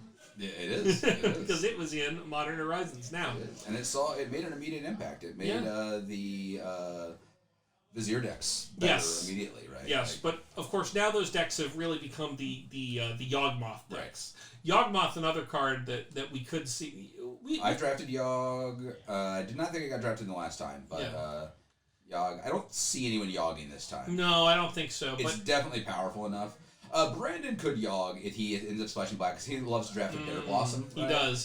Like, that's a solid Yawg. Now, I don't think we'll be seeing anybody go full Young Wolf, right? No. You can't go that far. I tried, and I was just talking about Nissa, who runs the world. Nissa, who run the world. Yeah. Of course, that is Nissa, who shapes the world. That's the Beyonce version of Nissa. Who runs the world? Squirrels. Thank you. I can hear him shouting from in exactly. here. It's we have a very we have some extra soundproofing this time, but we still heard that. It's a wonderfully rowdy crew. And in case you're worried about the fact that we're pretty loud, well, it turns out they have music playing out there. Right. They can't hear us. They're blasting something. Maybe Beyonce. Maybe that's how this happened. In a Caterburg home. That's very possible. Very, very, very likely. Not possible. Likely. Yeah. So, here's okay. Teferi Time Raveler. Right. So John Ryan saying, "Hey, I'll take that counterspell protection." I don't just want to play blue and red. I want to play white as well." So really sticking himself with a mana-based commitment that, as far as I can see right now, he has no way to cash that check. Right. But only Misty's been taken so far out of. Yep. Y'all are blasting that new cash out there? Ooh. We might have to run that back when I'm outside the booth. I do like that new cash out. Oh. There's nothing in that. That's good.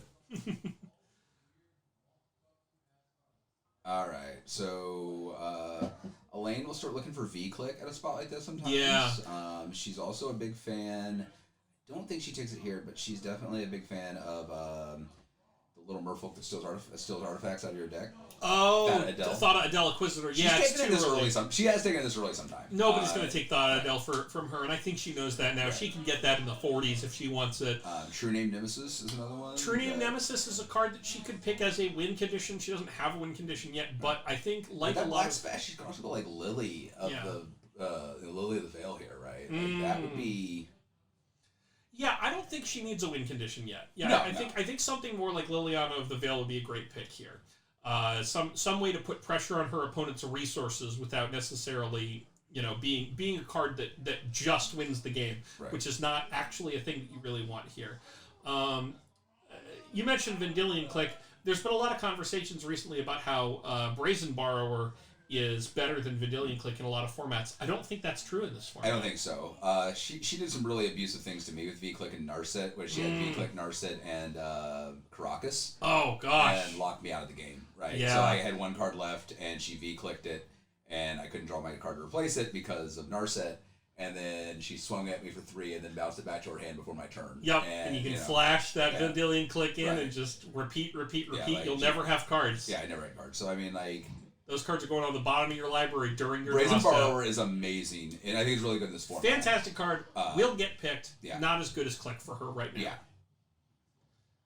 But what is she actually going to take? She's in a classical lane tank. Yep. So yeah, Elaine, Elaine's very thoughtful. Wow. Okay. So... She can hear me laughing from in here. Yeah, she overdrafts that card every time. There's like, if it's got a pet card, the card's good. I mean, 90, the card's good. It's a good card. But it's not this good, though. Slightly overreactionary thing I talked about Elaine, right? Like, she sees the artifact, she gets scared. Energy Flex and Thought Adele back to back. It's too much. It's too much. We talked about Painter's Servant before. Naveen paying that off. Naveen saying, I don't want Kyle to take this from me on the wheel. In his first deck, Naveen did have Painter Grindstone, right, on top of his Time Vault combo. So, again, like, this is not... Like, he's kind of updating what he did. Always be judging. I am always judging. That's what I do. Professionally. That's the thing. That's my life. But Painter's Servant, I think Naveen is also in sort of that 2-card combo mindset, but he's very artifact focused, right? Well, I mean, Painter's Stone is a great combo for somebody who's already got Tezzeret the Seeker and is going for a Time Vault combo. He's going to be able to do some artifact tutoring type of things. Reactionariness, right? Force of Vigor, very, very solid here. Now, Force of Vigor is a great card. I have no problem with this. And he's not right, like. So that he could end up with the oof, right? Like I was saying, where's the Force of Vigor oof? Like, screw you, artifacts, does not lose to artifact decks. At this point, it could be Kyle, right? He's got Rafel's, he's got Channel. He can get up to Crater Hoof, start dropping some big fatties that route, and just have those nice hate cards for other things. Yeah, I think the Rafelos deck is very well positioned to hate out. Jiraga Tree Speaker, Tell you what, like, last time the deck that had Tree Speaker, like I watched him play that card impressed me. This card's great. Right, like I was like, oh, Tree Speaker, that's fine. There's other, and then I just watched him go ridiculous with it. Like Jiraga Tree Speaker, I mean, Maybe, but maybe not. Brandon might want it. If Right. I'm Brandon, I want Elf Soul Ring, right? Right. So Grindstone goes here. I think he just slams it. Yeah, I mean, he won the first one with this deck basically. So he's saying he's here to repeat his VRD1 victory, just to Xerox it, right? Yeah, as much as he can, right? Add in a couple new cards. Add in Arcane Savant. Add in Urza. Yeah. But he says, I don't need to take Grindstone now, which is true. He doesn't need to take Grindstone now. Instead, Naveen wants to start the dual land run. Right. And Brandon tried. Brandon took Misty Rainforest, and nobody blinked. Fetches are better than duels in this format. I strongly agree. And there is so many good fetches available that he could take. If I'm Naveen, I'm taking Tarn here. Yeah. If I want if I want access to red, I'm taking Tarn. If I want access to red, I'm taking Tarn. And if if I don't want access to red, I'm taking Delta. Right. Because you know who wants Delta? Elaine. The person right next to me. Right. And if I can make my mana better, but also pick a dual land that makes a fetch land that makes her mana worse by her not having it, that's a huge victory. Because these two are going to be big competitors, I think. There's a lot of duels. Yes. Right? You don't have to have... There's no super aggro in this format. The 2 life from a shock does not hurt you that much. It doesn't. Right? There's a lot of mediocre duels like that, that are fine. And there's quite a few of them that are fetchable, so many basics, no matter what. The fetches are going to be just far more consistent. There's a lot... the thing is, there's a lot of fetchable duels. And the fact that... That's why Prismatic Vista is the best mana land in the format. Your basics are fetchable. Prismatic Vista, I agree. It's the best fetch land in the format. Now, that doesn't mean Fabled Passage is good just because half the time when you want it early on, it's an Evolving Wilds. Right. But Fabled Passage is not on the level of Vista. Right. Fabled Passage is a lot closer to Evolving Wilds and Terramorphic Space in this format. And that's not a... Force of Vigor, I think, is an interesting balancing force, pun accidental, in older formats, right? I think that being a powerful anti-artifact, anti-enchantment tool, I think it's very important. It's a good release valve. We're definitely in that fetch dual run area here. Excuse me? Not Ashiok? Yeah, I have questions about taking this over Ashiok, right? Ashiok Dream Render specifically, right.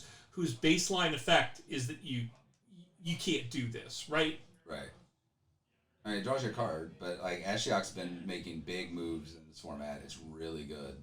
And John Ryan says, "Give me that fetch land. Let me make my mana work." Right. It's the same in Vintage Cube, right? The decks with good mana are so much better than the decks without it. Right. Because you actually get to do what you're doing. You get to do it consistently. Right. And if you're playing a 7-round round-robin tournament, you need a consistent deck. Yeah. You need a consistent deck in the 3-round tournament. You need a consistent deck. But a deck that you don't have the redundancy, right? That's even more than normal.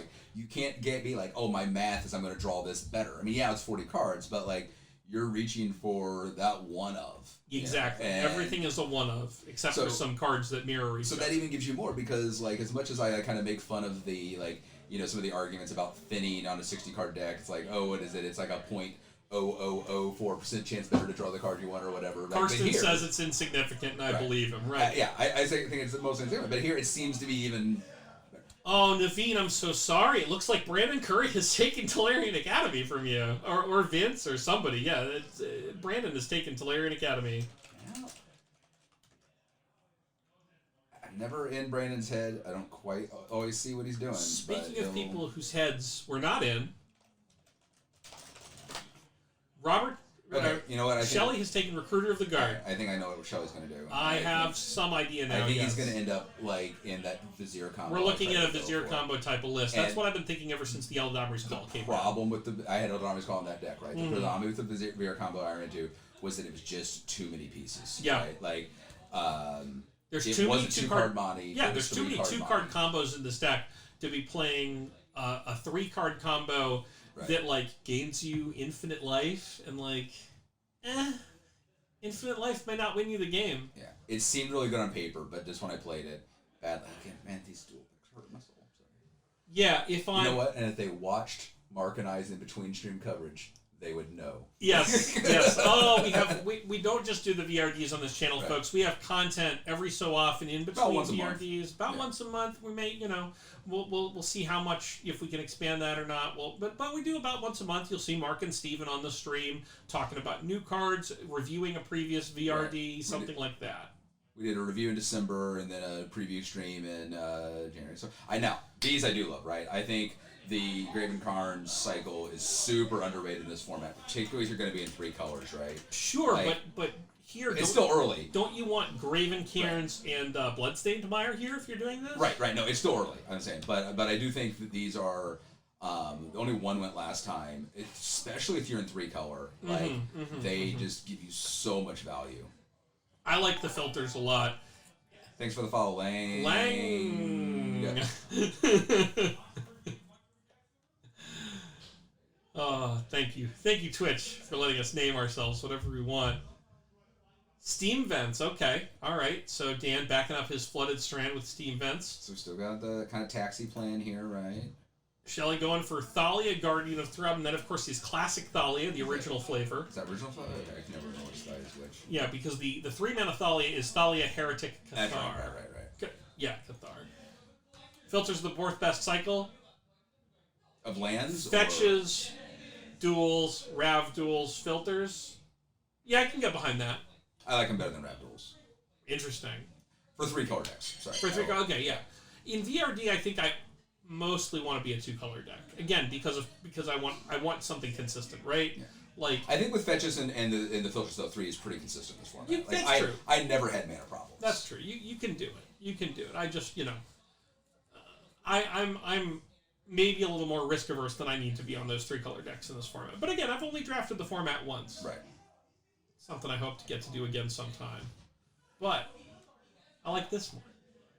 All right, so Brandon has now activated the Tolarian Academy mode of his deck. His Oko food now represents green mana. And then after this round, we're gonna don't forget, please vote. Exclamation point interview. And then also after this round, I'm going to be asking the drafters to pick up the pace a little bit, as we're running about an hour in this first pack. So. Yep. I mean, it picks up the pace afterward, but we do want to. This is the longest part, right? Because 31 to 45 is pew fast. So I got to be workshop. Okay. So he's gonna backdoor the artifact deck. He's saying no one's doing this, right? He's saying no one's doing like the big artifact. We've got artifact combo over here at Time Vault, but no one's running like we're gonna crank out like Worm Coil and nobody's going full like mud, right? So he might, with his, I don't know, in the mind of Curry is, all right, there goes the seat. John Ryan taking the seat of the Synod to tinker away. Right. And now we come to Elaine. So we're going to have some time to discuss some previous picks that we want to talk about, is what that means. Seat, I think that's fine here. Yeah. I mean, there's 2 decks that won it. You could probably float it a little bit, but it's not. I think that's fine here. You can tinker it away. You can transmute artifact it away. There's an Urza deck and a Tolarian Academy deck. They both won it. Right. Somebody wants to talk about Expedition Map in the chat. I think we'll see that later. We'll see that later. Probably. I'm guessing we'll see that out of Brandon. But could be anybody. So cards that right now I think are really in play. I've been talking about Lily of the Veil for a while. Mm-hmm. She seems to have dropped. She used to be a consistent early top 7 roundish pick, and seems to have dropped off quite a bit lately with the new walkers. I still think Lily's a very powerful pick here. The new Ashiok, you're going to go Shadow down into new Ashiok, just double up on it, right? I feel like she could have gotten Shadow so much later, but I think so too. Still, Ashiok's very good. Right.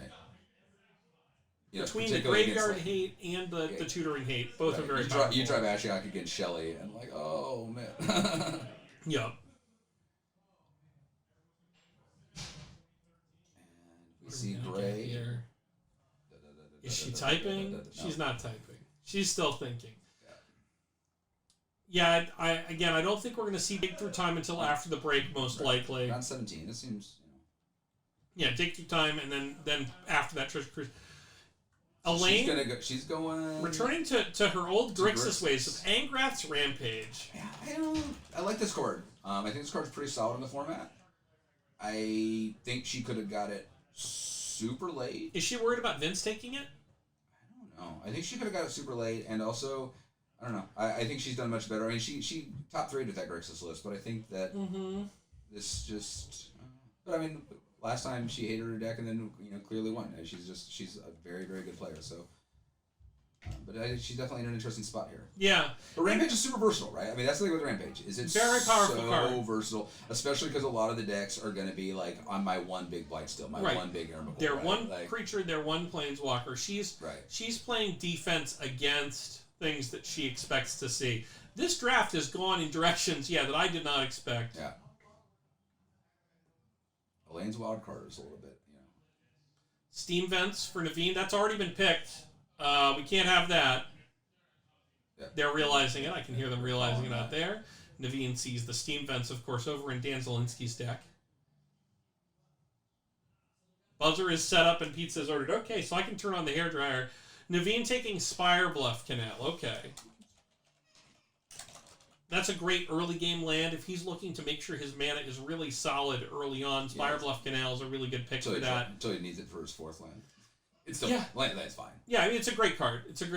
But yeah, I mean, I think his deck wants this more than it wants Cascade Bluffs. Right. It's not. It doesn't need that filtering. It's not. He's not there. He gets 3 mountains and has Ursa handy. Right. Birds of Paradise for Kyle. We may see a Llanowar Elf type card to follow it up here. Right. Kyle looking to shore up his mana situation. Just doing the mana elf thing. When did Gilded Goose go last time? It did not. It didn't. Okay. I don't think it did at all. Interesting. I mean, it's something like the Oko deck. I think it's very limited. Cradle. Gaia's Cradle. There we go. Fantastic. So Cradle did not go in the green deck last time. Cradle's got massive payoff, but also risk when it's in your early hand without the guys, right? Yeah. But he's going big mana. But as far as the early game team, right? Kyle has Birds and Jiraga Tree Speaker on 1. Tree Speaker notably needs 2 mana to turn into anything. Right. It's got Rafello's. Rafello's turn 2. That's it so far. Right. So he's got some work to do. Yeah, but he's got lots of picks to do that, right? Lots of picks, lots of time. Llanowar Elves, Findhorn Elves, Elves of Deep Shadow, Noble Hierarch. Again, the Boreal Druid, Avacyn's Pilgrim. I could go on for a long time. Woke Elf, not Woke Elf. Yeah. So many different kinds of elf. Yeah. Fascist elf. Yeah. Arbor elf. You said Boreal Druid. That's digging deep. I went all the way to Boreal Druid and skipped over Arbor elf somehow. But we are going to see... Arbor elf, my personal favorite elf, because it allows me to turn to Blood Moon more often. Naveen, are you drafting my deck from VRD2? Because I didn't win. If we go look at VRD1, I think he's pretty... I think he had black in that one instead of red. But I think... But he doesn't even have red yet, right? He has Volcanic Isle. He's got Volcanic. He's got Fire somewhere. He's got red, which I assume will be for, like... You know what I want to see someone do? Blast what? I'm not saying it's good, but I want to see someone Painter Servant, Lawin, Cephalid Empress. Ah, very good. I like it. Just locks people out. Lock people out. I think we're more likely to see the red pay off in the form of blasts when Naveen goes to Painter Grindstone. He's going to go for the Reb. Pyro, Reb, that kind of nonsense. That's what we're going to see. And the Delta. Elaine staying safe, taking that polluted Delta. Good pick there. Getting a little more conservative again, returning to sort of a more disciplined draft after picking that Thada Adele. And the Shadow of Doubt has kind of returned to form here. And I'm sure we'll see some sort of fetchable land out of her at some point. I mean, again, she doesn't super need it, right? Like, you got the basics, you got the fetches, you just... It's true, but with the 3 she'll get it, but with 3 color, you want a couple. Right. She's gonna need something. She's gonna need some way to use polluted Delta to get a red source. And Badlands is gone, Volk is gone, Steam Vents is gone, which means she might be eyeing a Blood Crypt here. So we got the Tundra to go with the Teferi, right? So first, like, hey, I can do something with this white. Yep. John Ryan saying, I am committed to both a Scalding Tarn that can get red. Mark had me all pumped up on, like, John Ryan doing Death and Taxes, and we got kind of Death and Taxes over here, but yeah, well, we've got Shelley's mono white Death and Taxes. Yeah, I don't think we were I never thought we were going to see that. I thought maybe we'd see a Dead Man's Ale, white yeah, black. the white black. Heath gone. Definitely in heavy land territory here. Yep. Our quarterback run is, Yeah, no, Brandon really staying true to his theme. He's got 2 fetches, right, which I'm sure he feels very good about. Right. He's got Strip Mine. No Crucible. He doesn't have Crucible because nobody has Crucible. Right. What is our... I mean, the last couple times it's gone way, way early. Much earlier. Oh, okay, I do like that pick. Caracas for Shelly. Okay. All right. So Shelly says, nice Emrakul, I've got Caracas. Right. Nice Grizzle Brand. Nice Grizzle Brand. You're going to draw Brand. 7. You're still drawing 7. Right. You're not going to gain life. Right. Caracas, it does stuff, right? Let's pull up Caracas here. Caracas only returning legendary creatures. So even though Planeswalkers are legendary, Caracas does not hit those, right? Yeah. So that's an important thing to remember. We're just right now. Doesn't hit GT. Yeah, it doesn't hit GT. Doesn't hit Planeswalkers. Someone found that out in Cube. Oh yeah. They were trying. They went, no. Caracas, nope. But yeah, right now that's a screw you Emrakul card. Not much else. Dan taking Arid Mesa. So Mesa, I guess, it gets the vents, right? Steam vents. But like, he hasn't got no white yet. So that's why the Mesa's like... Doesn't matter. Get Steam vents. That's all it needs to do. Like, and I assume he'll have a mountain in there somewhere. He'll absolutely have... I'm sure he'll have a mountain. Right. But... I mean, is he going to Kiki Jiki? He very well might. We very well might be seeing a Kiki Jiki deck here. Right, like just control into Kiki combo, right? That's, I mean, Dan has left himself open for something like that. There's a Dream Render. Vince exercising that hybrid mana. Yeah, that's a sexy pick. I like that pick. That's good. So I didn't even notice the Tendrils on Vince earlier. I missed that. Yeah. What is it with people drafting, starting with what looks like with the Reanimator shell, and then flipping over and going to this kind of hybrid Reanimator store? I guess it's the Tin Fins, but I don't... It's not. You don't want to do both. You don't want to do both.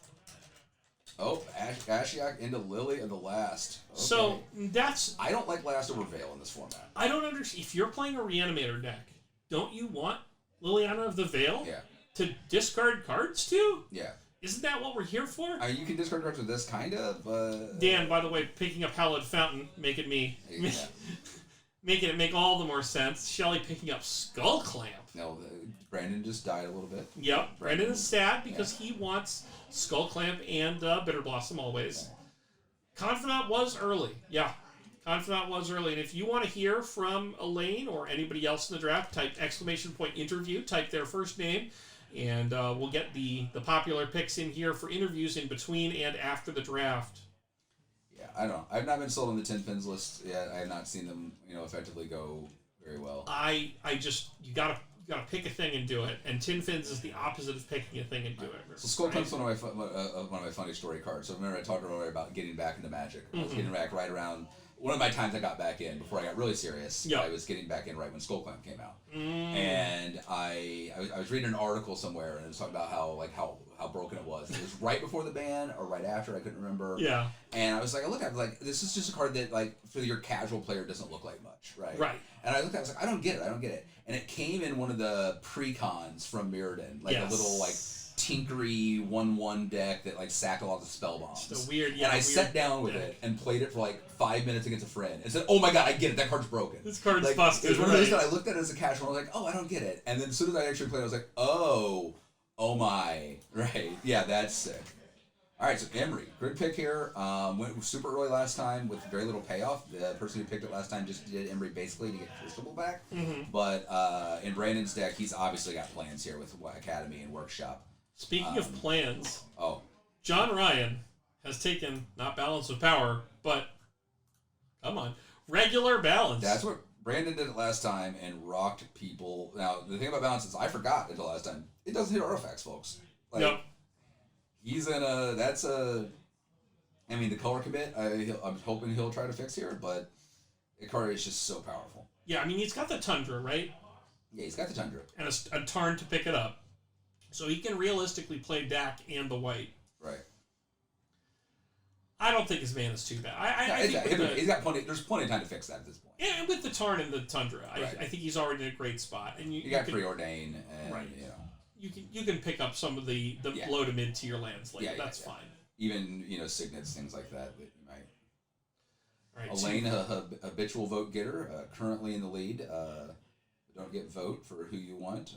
Hashtag interview. Exclamation point interview. Elaine picking up the bloodstained mire. Okay. All right. Maybe looking to come back around and take. Well, okay. If she was anybody else, I'd say, well, 15th pick, she's going to take the Blood Crypt, right? Right. And shore up her mana. But any giveaway plans? Well, we have a pin here that we can give away at some point. What's that? I was going to put that with a card because I wanted to just mail just the pin. Okay. Do we have cards? I don't. Did we have them? Mark, did we have those this time? Do we have cards? We gave away some cards on Twitter earlier this week. I'm going to send out. So follow us on Twitter at STLVRD. We did some giveaways there this week. And both Eric and I, during the break, we'll actually update our Twitter Twitter handles on here as well underneath our names. Yes. Elaine says you should vote to interview her because she's in cosplay and you need to see it. That is a fair point. Elaine will, if I know Elaine, also take something very... Maybe this is her way of saying, I'm not going to take something wild and crazy 15th pick and say to get interviewed. Because that's usually what she does. She takes something wacky right before the break to get interviewed. Oh, she realizes there's a camera. Brandon thinks he's brought shame upon his dojo. Meanwhile, Naveen's still in the tank, trying to figure out what to take here. People selling their Twitch, everyone doing some work. And Vince with poop. Okay. Word's just funny. Thanks, Vince. So what is Naveen gonna... if you're Naveen, what do you take here? What are you looking for to round out your deck before the break here? I mean, you could take your servant or your stone in here. No one's probably going to take it, but at some point someone might hate it. Unless they just forget that you picked the painters at this point. Right, yeah. It's sort of buried in there, right? A 10th pick. It's been a while, and I don't think anybody's going to hate the grindstone. And if they do, that's bad for them. That's a bad idea. I don't know. There's just a lot. I mean, just like another counterspell here seems... Yeah, I think we may be in the count... Oh, it's Isochron Scepter, so... Okay. So he could go lots of ways. He can just get a counterspell on that, right? Right, he's got counterspell to put on it. Later on, dramatic reversal, something like that. Right, yes, the classic EDH combo of dramatic reversal, Isochron Scepter. Mana drain on the scepter. Mana drain goes on the scepter. There's a lot of possibilities, but... I'd like Elaine Shadow of Doubt on a scepter. Is anybody taking Isochron Scepter? No. From Naveen? Right, no. They're not. So you can take a more generic blue counterspell here. You can just take a miscalculation here, right? You can take a negate. Negate's super. It just negate's a great card. Right? It's just prime time for Kyle. Prime time does this thing where it goes and gets Thespian Stage Dark Depths. Guy's Cradle and and whatever you want doesn't matter. Right. Yeah. This is the start of the payoffs, right? I mean, this is what you ramp towards, and then you ramp towards more. So. Burgeoning. Okay, so it's fast bond light. No. And it's not good. I don't think this is a good card. I have cut Burgeoning from many an EDH deck. That's what I'm going to say. Burgeoning is, of course, absolutely bonkers in your opening hand. Yeah. But it just feels horrible in your late Every turn after turn 1. Right. Burgeoning is the card that you hate to see. And in EDH, you get it in multiplayer, right? So it's got a finer... Like, Exploration is just better. Winter Orb for Naveen. So Naveen making a statement. We had some reactions, People are not excited about this. He's got prison Orb and Urza, situation. And that's so the thing about Orb and Urza, of course, is that you can tap the Orb to the Urza to make mana and not be affected by the Orb, right? Yes, that's true. Yeah, that's a very good point. Caterberg, our drinks are empty here. Yes. Our drinks are empty, and one of us is going to be stepping on. Do you want to do the interview this time, or should I? You go do this first one. Okay, cool. Because I need to go to the bathroom. That makes sense. Yep, Winter Orb, great card. Yeah, Git Probe. We think he's in Tin Fins, right? Like, kind of going a little bit of both. I mean, I think he's in Reanimator, and he's just being... The Tendrils was a hedge, right? The Tendrils was a hit. He's in Reanimator or Storm, and he hasn't decided yet. Like, you don't reanimate... I guess, I mean, does Blightsteel hit the yard? I can never... Blightsteel doesn't even hit the yard. No, doesn't go there. So you can't even reanimate Blightsteel.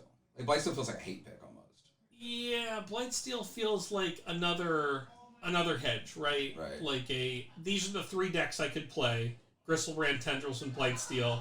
I'll pick one eventually, deal with it. And I don't know if that's how I want to spend my pick 6, 7, and 8, right? And I know it's not how I want to spend my pick 6, 7, and 8. It's absolutely not what I want to do. But I mean, other than those, I'm pretty fine here, right? the rest of his draft is solid. Except that Liliana, I'm still... Liliana's better. Dreadbore. So, if you like sorceries, Dreadbore is the card for you. Right. I don't love sorceries, especially in this format. I mean, it's Bedevil at instant and hits artifacts, but 3 mana better. But it's hard. It's way harder to cast Bedevil. That's the problem, is that Bedevil is black, red. Yeah. That's a hard one to cast. So, John Ryan picks up Swords to Plowshares. Alright, so I expect something spicy here from Brandon, right? He's going to take one of his... He's got a plan. He's got something in mind. I think he's going to take a piece here of what he's doing. That's, yeah. I mean, we'll see, right? Like, he's going to take something fancy here. He's going to take a... There's no Ren in 6 yet, mind you. There is no Ren in 6 yet. And he's got... He doesn't have red. But he's got Workshop and Heath. I could see Ren in 6 in Shelley's deck. Why take Dreadbore over Kolagon's command? That's a good question. Right. That's an instant I would rather have in my deck, right? Brandon takes the Crucible. Yep. Brandon's saying, okay, let's stop these shenanigans. I have 2 fetch lands. I've got Mox Diamond. I have Strip Mine. Strip Mine. Shelley. I've got Academy and Workshop that if they go. Yep. It's a solid pick. I like Once Upon a Time. I think this card's underrated. I don't think it's top 15. I think this card's underrated. I think Once Upon a Time is a very powerful card. Yeah. Like, it digs deep in a 40-card deck, right? And just... And then the path goes, so Dan... Free stuff is free. Dan's not televised, right? He's still in this very control. I think we're going to end up with Kiki there somewhere. I am Vincent and not at the table. Okay, thanks, Vincent, for not being at the table right before the break. Oh, come on, Vincent. Yeah, Dan staying open, drafting some kind of control deck, right? Yeah. Probably with a combo finish. Sinkhole. All right. That was my nickname in high school. Because I ate a lot, dude. What are you, pervert?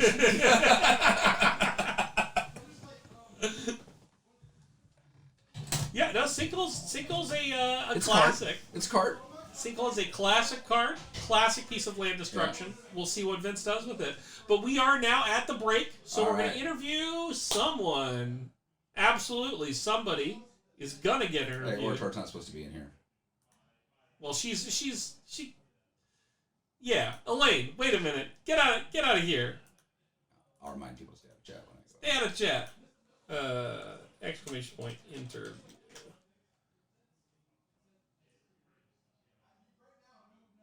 I think you actually have to.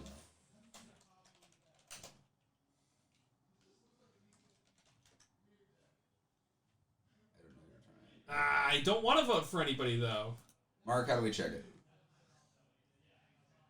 Yeah, Mark, how do we figure out who has the most votes?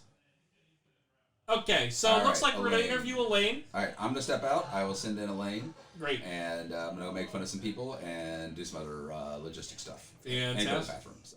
I will slide over.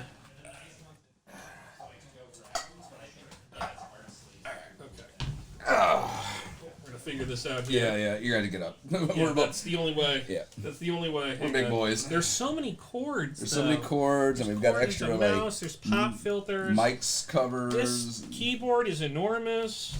The keyboard's bigger than my entire body. Yeah. I had that keyboard in like 2002. Right? Yeah, I think I got carpal tunnel using that keyboard. No, those are anti-carpal tunnel. It's the ergonomic or whatever. You think that. You think. Play enough Civ 3 and hurt yourself. Alright, I'll bring you one of these too. Thank you, friend.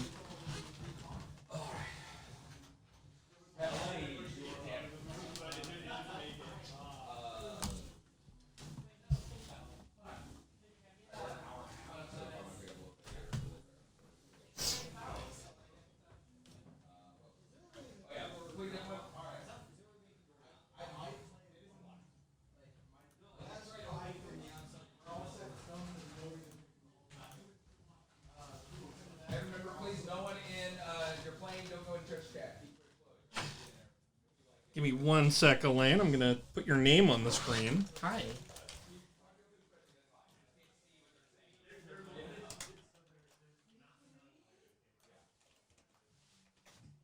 Oh my God. Why did I decide to do this? I don't know, but go ahead and have a seat. Hi. You tell me, Elaine. What do you mean? Why you decided to do this? Which part? I don't know what you were. Whatever you were saying. The cosplay. Yeah. I don't know. So I commissioned this for Eternal Weekend, and then I chickened out. Oh, So- okay. You should. If you move a little. There we go. Look hi. at that. Hang on. This Let is me. not. Oh my God. This. Well, there you are. Okay. There you are on the Hi. screen there. Hi. All right, we're gonna go. We'll go back here. So, Elaine, you commissioned this for Eternal Weekend, and you decided not to wear it. Oh, I chickened out. Is Oh, what okay. happened. Well, I asked Mr. Daniel Lee, who was head judging the Legacy thing, if I could do this, and he gave me this look, and I was like, "All right." Because I asked him if I could like register as Narset, like in War. But like part of Vale's common Narset, or I guess the other way around. I even asked one of the lore guys at WotC, like, "Hey, how do you come up with names?" Because I needed a last name. And I chickened out, so Understandable. I was like, well, I have to use this at some point, and this seems like a decent opportunity. It's not Yeah. like I can ever go to events not in Judge Black. So. Right. So now here you are as Narset. Yeah. So tell us about your draft so far. What's how do you feel about it? It's I like that I can do whatever the hell I want. At this point, I'm not fighting anybody. Yep. You're in your own lane here. So, for the record, like, when people ask me why I always draft blue decks, it's like, oh, you're just a blue player. No, it's because it's like, what would you have done? Well, I would draft blue. It's very powerful. It's very open. It's always open because there's so much of it. Yeah, exactly. So it seemed fine. So there's a couple picks I wanted to ask you about. The first one, they all kind of come in a row. The first one is Energy Flux. Yeah. There's 5 artifact decks. Okay, there's a lot of artifact decks. Are you worried about somebody taking Energy Flux from you at that point, or? I've taken Energy Flux fairly early in the past. I think in VRD2, I took Energy Flux 11th. Yes, I remember you taking Energy Flux when I was in an artifact deck. That's right. Actually, Mark had already taken NORAD, so I was like, oh, well, I'll take the Energy Flux. Like, right, I want to have some good artifact. I want to have well. something. Now that I mention it, I might take NORAD as well. But, like, there's so many artifact decks here that, like, it seems like it makes sense. Okay. There's also a lot of green decks, which makes me want something for that, like Deathmark or something. I don't know, like something like that. My next question is about Dark Confidant. What pushed you to take Dark Confidant after the Thoughtseize? What was the impetus for that? It's a good card. It's a good card, but I don't know. We were wondering if you could have gotten that. That's another card that we were wondering if you could have gotten that a bit later, at least. Like, I have noticed that I value cards a bit differently from a lot of other people here. Like, I've taken Dark Confidant second. Right. Before. That was too early. I think that's too early. Yeah. But I felt, I don't know, I probably should have taken, I don't know, could have taken something else. Yeah, I mean, you Demonic Tutor was available at that point. Yes. So that Demonic and Vampiric were both available, and I think those were both possibilities. This was shaping up to be a control deck, I think, and I was just like, well, every card is the same. Like, I can DT for Ancestral, but like whatever. Sure. Yeah. That. I had been expecting a DT at that point. The next question is so Dreadbore. Yeah. Are you worried at all about that being a sorcery speed option for you, or is that not an issue for you? I plan on operating a lot at sorcery speed. Like, I have Thoughtseize Duress, stuff like that. Like, I could hold up mana, but that's not like the primary plan. This is probably just gonna be a Kess deck, like, again, right? Okay. So a lot like VRD two. Yes, okay. I was literally like about to open up my draft from VRD2 and be like, is there anything I'm missing? Like, that I drafted there. But like this deck is probably going to be more powerful than that deck because I'm not fighting for blue cards, right? And I mean, I'm not even fighting for black cards. Right. There's nobody fighting you for black cards at this juncture. Right. And I think that, so like, I could go straight blue-black, but I wanted to splash for cast, and I figured, well, if I'm doing that, I might as well take the Rampage, a card that was very good for you in VRD yes, too. And it hits all of these artifact decks, right? And like, blue-black doesn't have anything that really deals with artifacts, so I'm gonna splash for that, and like, probably Bifrost is coming in at some point, and like something like that. Right, unless you're in full Gate to Phyrexia mode, there's not a lot of ways without branching into red to hit those artifacts. It's not good, don't pick it. Okay. I mean, it's amazing, but don't pick it. I mean, pick it, it's great. What are you talking about? Norad has been picked 34 times, that pick 18 on average. Okay, so Norad would be justifiable, is what you're saying. Yeah, it's certainly a pick you could make. You know, it's just a question of whether with Energy Flux and the Angrath's Rampage, you feel like you need more things to hit artifacts with. That's all they're doing. Like, I'm not gonna pick a whole lot of creature removal. Like, it doesn't matter, right? Like, this is green deck, but I can always just Dystopia Acid Rain it, right? Like, that's probably happening. So you're looking to pick up Acid Rain in sort of the color hate picks near the end. I always pick up Acid Rain. Okay. Let's move this on. But yeah. All right. Any closing you want to add? Yeah.